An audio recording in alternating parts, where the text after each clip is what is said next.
నమస్తే, నా పేరు doctor Yarlagadda Krishnamohan, clinical director and head of the department surgical gastroenterology, minimal access and bariatric surgery and robotic surgery, care hospitals, Banjara hills, Hyderabad. ఈరోజు మనం stomach అంటే జీర్ణాశయంలో వచ్చేటువంటి పుళ్ళు లేదా అల్సర్స్ గురించి మాట్లాడుతున్నాం. అలాగే ఎసిడిటీ, గ్యాస్ సమస్య గురించి కూడా చెప్తున్నాను. అసలు ఈ గ్యాస్ అనేది ఎందుకు వస్తుంది? చాలామంది, మీ అందరిలో చాలామంది మెడికల్ షాప్ ట్రీట్మెంట్ చాలామంది తీసుకుంటూ ఉంటారు. గ్యాస్ వచ్చినప్పుడల్లా వెళ్ళి ఏదో ఒక ట్యాబ్లెట్ వేసుకోవడము, ఏదో ఒక సిరప్ వేసుకోవడము, దాంతో హ్యాపీగా జీవితం గడిపేయడం జరుగుతూ ఉంటుంది. కానీ మీరు ఇది ఒక 2 సంవత్సరాల పైగా కనుక వాడితే మీ బోన్స్లో ఉన్న కాల్షియము డిస్ప్లేస్ అయ్యి ఆస్టియోపోరోసిస్ వస్తుంది. అంటే జాయింట్ పెయిన్స్ రావడం, బ్యాక్ పెయిన్ రావడం, కారణాలు ఏమీ ఉండవు. ఎందుకంటే ఎప్పటి నుంచో మీరు ఈ గ్యాస్కి సంబంధించినటువంటి మందులు వాడుతున్నారు కనుక మీ కాల్షియము డిస్ప్లేస్ అవుతుంది. సో అందుకని ఎవరు వాడాలి, ఎవరు వాడకూడదు, ఎప్పుడు వాడాలి అనేది చూసుకుంటే, అసలు ముందు ఈ గ్యాస్ అనేది ఎందుకు వస్తుంది? ఒకటి, పుట్టుకతో అయితే గ్యాస్ ఎవరికీ ఉండదు, కానీ తర్వాత వస్తుంది.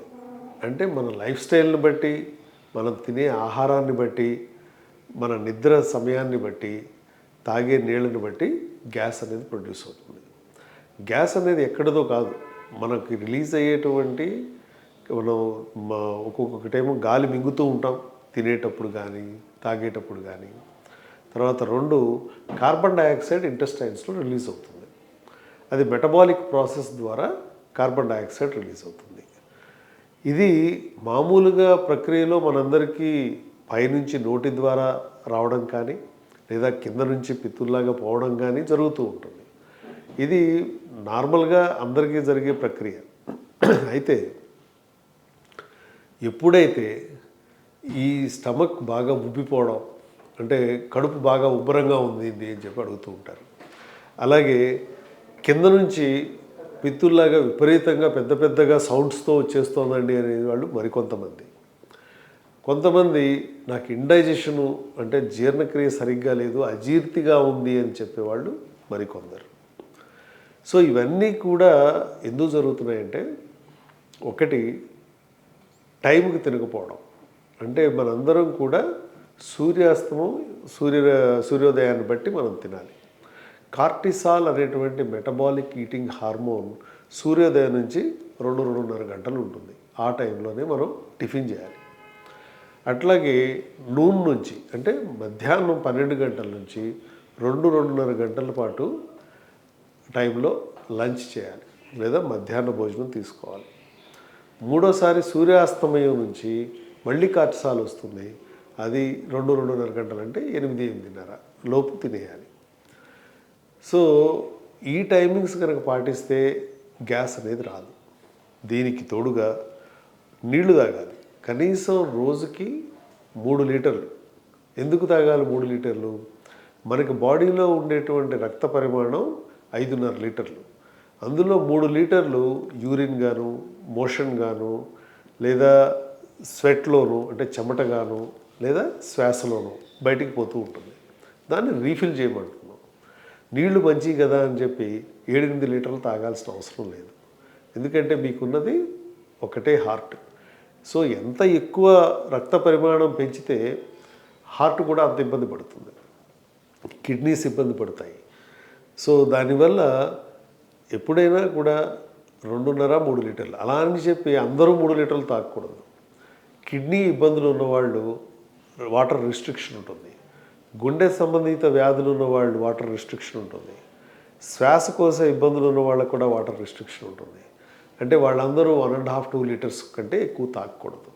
మిగిలిన వాళ్ళందరూ, మామూలు వాళ్ళందరూ కూడా 3 లీటర్లు నిరభ్యంతరంగా తాగవచ్చు. తర్వాత నడక, అంటే కొంతన్న వ్యాయామం ఉండాలి అందరికీ. అట్లాగే నిద్ర అనేది సూర్యాస్తమయం నుంచి 4 గంటలు, అంటే 10 ఈ కార్టిసాల్ అనేది 0 అయిపోతుంది. ఆ తర్వాత నిద్ర హార్మోన్ మెలటోనిన్ అంటాం, అది ప్రొడ్యూస్ అవుతుంది.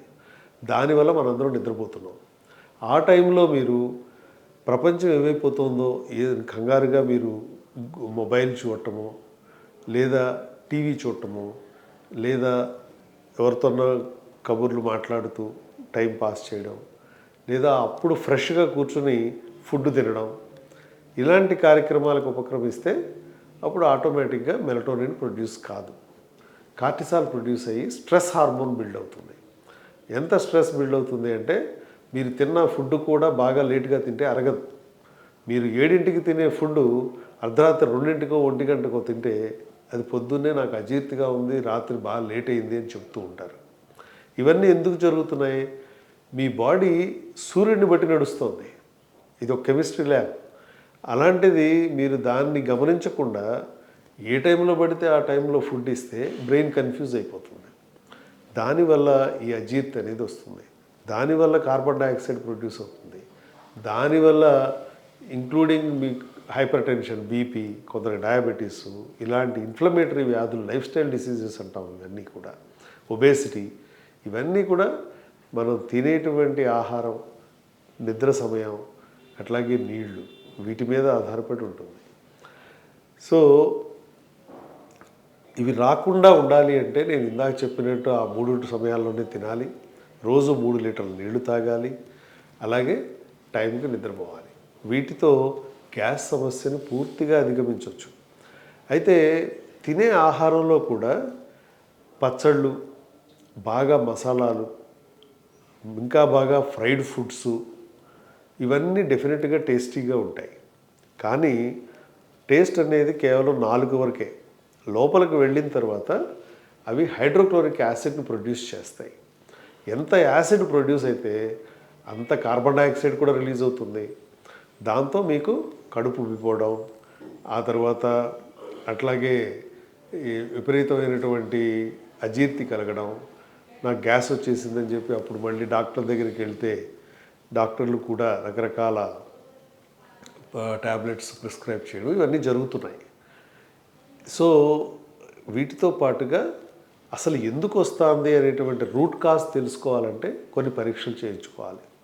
ఫర్ ఎగ్జాంపుల్, మీకు రక్తం ఉండాల్సిన దానికంటే తక్కువ ఉంటే గ్యాస్ వస్తుంది, ఐరన్ తక్కువ ఉంటే గ్యాస్ వస్తుంది, అట్లాగే మెగ్నీషియం, కాల్షియం తక్కువైతే కనుక కడుపు ఉబ్బిపోతుంది, థైరాయిడ్ తక్కువ ఉంటే డెఫినెట్గా మీకు ఇంటెస్టైన్స్ స్లో అయిపోతాయి, vitamin B12, B9, vitamin D తక్కువైతే మీకు స్లో అయిపోతాయి, ఇంటెస్టైన్స్ కదలిక తగ్గిపోతుంది.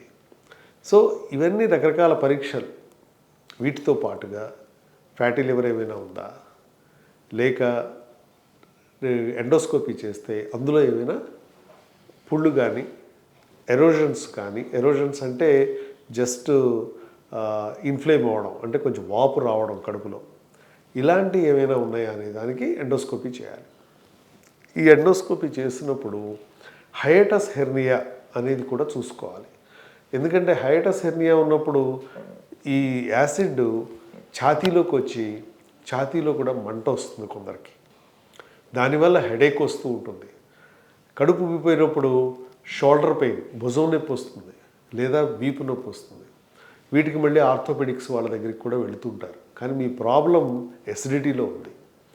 ఎసిడిటీ క్యూర్ అయితే కానీ ఈ ప్రాబ్లమ్స్ అన్నీ పోవు. ఎసిడిటీ క్యూర్ అవ్వాలంటే ఈ పరీక్షలు చేయించుకొని దగ్గరలో ఉన్న గ్యాస్ట్రోఎంట్రాలజిస్ట్ని కనుక కలిస్తే డెఫినెట్గా వాళ్ళు మీకు సాయం చేయగలుగుతారు. Thank you.